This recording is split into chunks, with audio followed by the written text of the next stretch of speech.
Hello, আসসালামু আলাইকুম। সবাই কেমন আছেন? আশা করছি সবাই খুব ভালো আছেন। আলহামদুলিল্লাহ। আজকে আমরা সপ্তম রোজার ইফতার করছি। এই তো সপ্তম রোজা আমাদের ছোটোখাটো আয়োজন। তো আজকে লাইভে যাইনি। আজকে বাবুর আব্বু সব কিছু বাইরে থেকে নিয়ে আসছে। কিছু বাসায় ওভাবে মেক করিনি।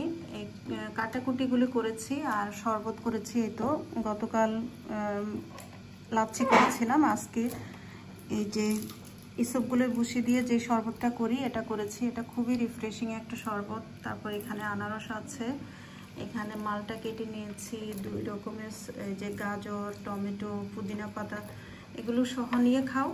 এগুলো সহ একসাথে খেলে কিন্তু অনেক ভালো লাগবে। তারপর এখানে আমরা কিন্তু বেগুনি বাসা এখন পর্যন্ত ভাজিনি। এই যে বেগুনি নিয়ে আসছে, তারপর সমোসা, পেঁয়াজু। আর তো কি খাচ্ছ? ও, সমোসা খাচ্ছ? আচ্ছা, আর একটা জিনিস নিয়ে আসছে, এটার নাম এটা হচ্ছে মাহালাভিয়া।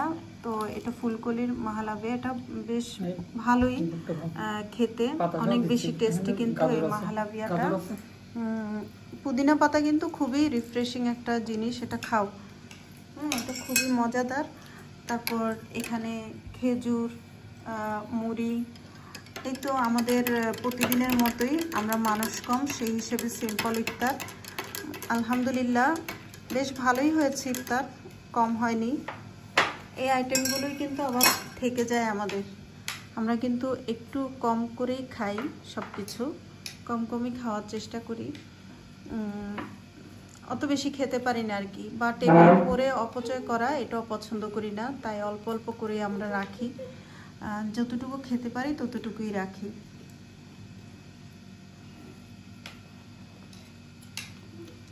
তো আমার মনে হয় প্রত্যেকেরই এটা করা উচিত, অপচয় করা উচিত না। অল্প অল্প যতটুকু খাওয়ার মতো ততটুকুই রাখা উচিত। টেবিল ভরে খাবার রাখবেন কিন্তু খাওয়া হবে না, ওটা না করে যতটুকু খাওয়া যায় ততটুকুই টেবিলে রাখবেন। জাস্ট ছোট্ট একটা ইনফরমেশন শেয়ার করলাম, মানে আমার পরামর্শ বা অনেকের হয়তো ভালো লাগবে না, ভালো না লাগলে ইগনোর করবেন। তো আমি সব সময় চেষ্টা করি অপচয় যেন কোনো কিছু না হয়। খাবার অপচয় করা আমি একদম পছন্দ করি না। তো অনেক সময় বাসি তরকারি দেখা যায় আমি ফেলি না, এই জন্য আমাকে বকাও খেতে হয়। মানে আমার অপচয় করতে ভাল লাগে না, মোট কথা হচ্ছে এটা। তো ঠিক আছে, আমরা ইফতার করি। পরবর্তীতে হয়তো কোনো কিছু আপনাদের সাথে শেয়ার করব। তো রাতের রান্নাটা শেয়ার করার চেষ্টা করব, সাথেই থাকবেন। এখনকার মতো বিদায় নিচ্ছি। আল্লাহ হাফিজ, আসসালামু আলাইকুম।